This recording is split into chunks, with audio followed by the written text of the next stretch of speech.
This is Dr. Poon Jain, Assistant Professor from Government Law College, Bikaner. Continue करते वक्त Hindu succession act 1956 जो कि Hindu law का एक मुख्य अधिनियम है, वह आज कंटिन्यू कर रहे हैं. उसमें धारा 6 पूर्व की वीडियो में स्टार्ट करते हुए, पूर्व की वीडियो में मैंने आपको ये समझाने की कोशिश की कि यदि आज और पूर्व यानी कि आफ्टर 1956 ऐसे पहले एक क्लासिफिकेशन हो सकता है, फिर सेकंड क्लासिफिकेशन हो सकता है आफ्टर 2005, क्योंकि अब इस धारा में संशोधन यानी कि धारा 6 में संशोधन किया जा चुका है. और फिर 2005 के बाद सुप्रीम कोर्ट के द्वारा कुछ मुख्य निर्णय लिए गए हैं और इस कारण तीसरा क्लासिफिकेशन किया जा सकता है, that is after 2005, that is after the decisions made by the supreme court and after 2000. In English, if we go to start, there are 3 classifications which I have made for section 6 and which is going to be make it clear to you. For the clarification, it is going to be after 1956, but before 2005. Then the second head is going to be after 2005, and the third heading is going to be after the decisions made by the Supreme Court, that is after 2005. Let's continue with it. अगर उसने after 1956 को जब देखा था तो mail Hindu हो गया, एक बात. दूसरी बात, eight the time of his death and interest, fine, यानी कि नोशनल पार्टीशन का यहां पे कंसेप्ट आ जाएगा.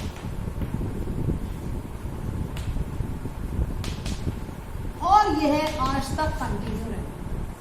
2005 में भी डिसीजंस में ऐसा कहा गया है कि नोशनल पार्टीशन का जो कंसेप्ट है. अब ये नोशनल पार्टीशन क्या है और कैसे, ये एग्जाम्पल आपको जब जॉइंट फैमिली और को पार्शनली का कंसेप्ट, क्योंकि पूर्व के वीडियो में नहीं समझाया गया था, वो इसमें समझाने की मैं कोशिश करूँ. एंड यदि उसकी डेथ होती है और वह एक हित छोड़कर है, मिताक्षरा को पार्शनली प्रॉपर्टी, यहाँ शब्द जॉइंट फैमिली नहीं है, यहाँ शब्द जॉइंट प्रॉपर्टी नहीं है, यहाँ शब्द है को पार्शनली. और 2005 का जो संशोधन हुआ है वहां क्या शब्द है और यहाँ क्या शब्द है, ये अंतर की बात. अब यदि अपन ये देखते हैं तो थर्ड में आ गया बाय सर्वाइवरशिप, यानी कि वह जो इंटरेस्ट है उसका इंटरेस्ट दो तरीके से वह दिया जा सकेगा, बाय सर्वाइवरशिप और बाय सक्सेशन, यानी कि इस अधिनियम के अंतर. और ये पूर्व की वीडियो में समझ चुके कि यदि क्लास 1 एयर फीमेल कोई भी है जो कि अधिनियम की अनुसूची में दिए गए हैं, फीमेल एयर यानी कि फीमेल उत्तराधिकारी, तो मैं 2005 से संशोधन से पूर्व की बात कर रही हूँ.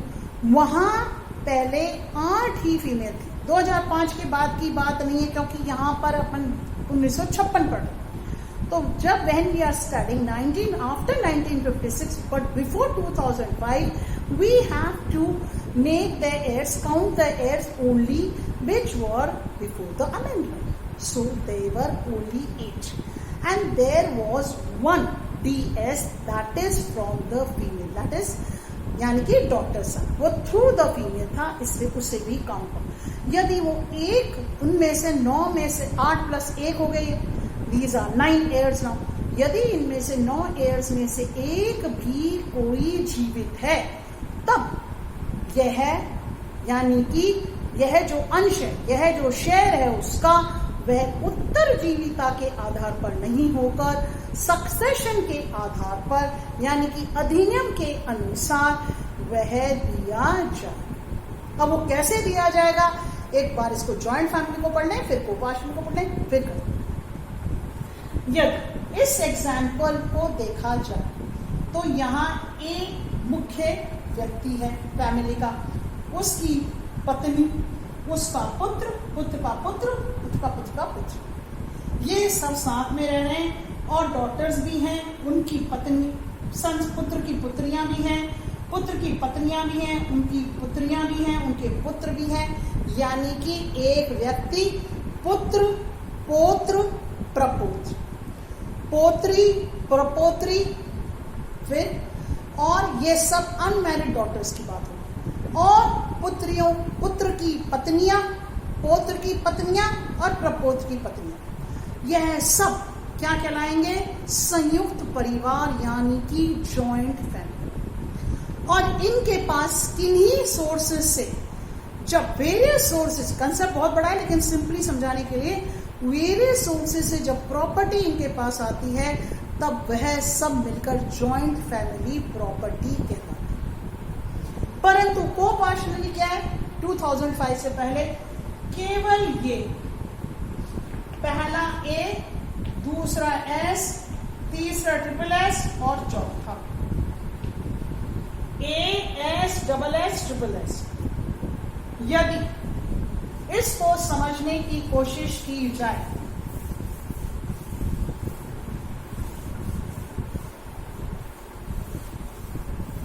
तो क्या होगा? ये है ए, इसकी वाइफ, इसका पुत्र, ऐसे। तो अब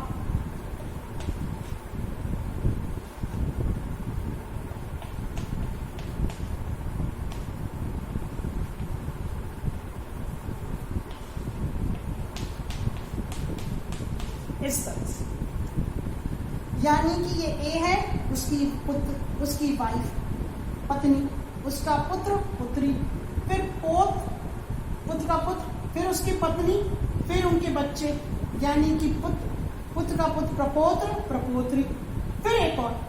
अब लेकिन ए, एस, डबल एस और ट्रिपल एस, 1, 2, ये 3 और ये 4, ऊपर का ये जो लास्ट होल्डर है और 3 जो डिसेंडेंट्स हैं, ये मिलकर को-पार्शनली बनाते हैं।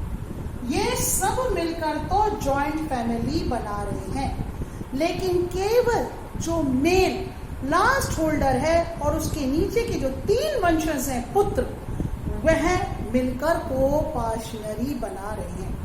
तो जो नैरोर कंसेप्ट है, वह तो सीमित जो कंसेप्ट है वह तो हो गया को-पार्शनली, और जो ब्रॉडर कंसेप्ट है वह हो गया जॉइंट फैमिली। अब जब जॉइंट फैमिली की बात हो रही है तो यहां एक एग्जाम्पल से और बात कर लेते हैं।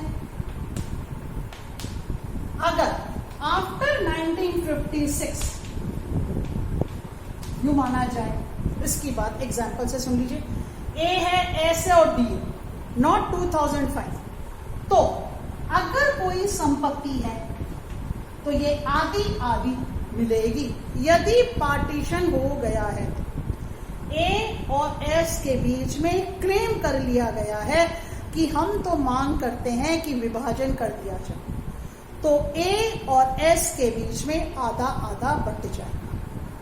2005 से पहले की स्थिति। लेकिन यदि विभाजन करने से पहले विभाजन हुआ ही नहीं, ए ने विभाजन ही नहीं किया और उसकी डेथ हो जाती है, तब कोर्ट ने यह सोचा, तब ये मांग हुई कि इसको नोशनल पार्टीशन के द्वारा समझा जाए। कैसे? नोशनल पार्टीशन से कैसे समझा जाए? कि ऐसा समझा जाएगा कि उस समय यह माना जाता था कि क्योंकि फीमेल भी है वहां, और धारा 6 में, ये मैंने पहले भी पढ़ा दिया कि धारा 6 का वो परंतु बहुत इंपॉर्टेंट है कि यदि एक भी नारी जो कि वर्ग 1 में दर्शाई गई है, दी गई है, जीवित है, तो उसे भी मिलेगा, उसे भी मिलेगा। अब कैसे मिलेगा? अब ये माना जाएगा नोशनल पार्टीशन के अनुसार, क्योंकि डॉटर्स को दिया जाना है, फीमेल्स को दिया जाना है, इसलिए पार्टीशन मात्र और मात्र अंश की गणना के लिए किया गया है, only to confirm the exactly what the share they would have got, only to confirm that. यानी कि ये नहीं किया जा रहा कि बंटवारा किया जा रहा है, ऐसा कुछ भी नहीं है। फैमिली वो की वही चल रही है, ज्वाइंट फैमिली चल रही है। इसलिए ये माना गया तब जब नॉशनल पार्टीशन माना जाता है बिफोर 2005। मैं बार बार में इसलिए 2005 बोल रही हूँ क्योंकि अब डॉटर्स की एग्जैक्टली स्थिति जस्ट डिफरेंट हो। तो जो ए है यदि इसे आधा मिलता, एस को आधा मिलता, क्योंकि ये को पार्शनरी हित की कहानी है, ठीक।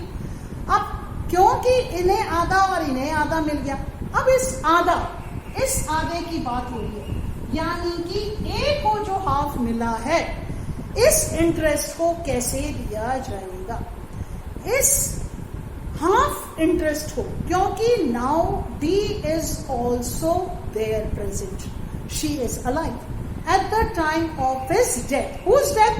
As death. इसमें दो तरीके किए बांटे। एक तो ये माना गया कि पार्टीशन पहले ही मान लिया नॉशनल पार्टीशन में, तो केवल किस को दिया जाता, ए और एस को आधा आधा।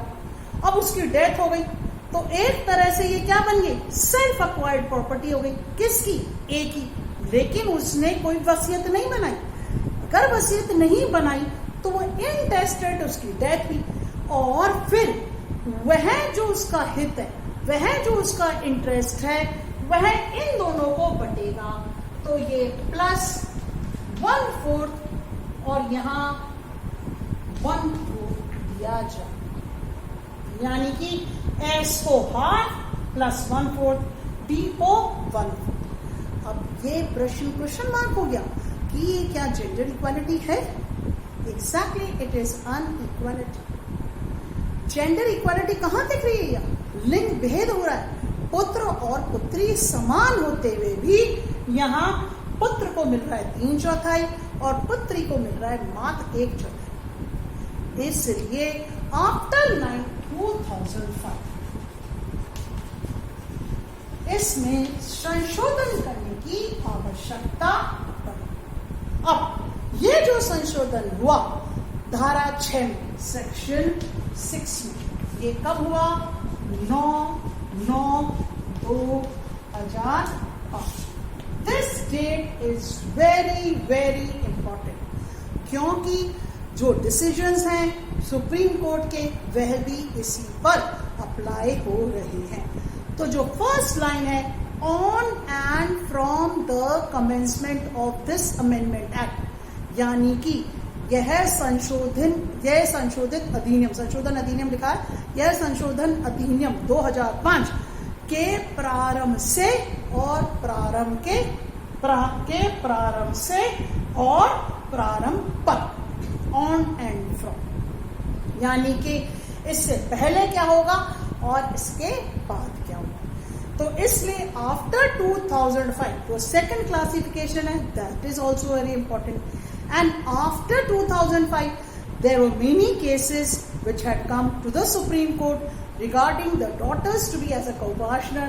That is also very important. मेरे ख्याल से यहाँ तक आपको शायद समझ में आ गया होगा।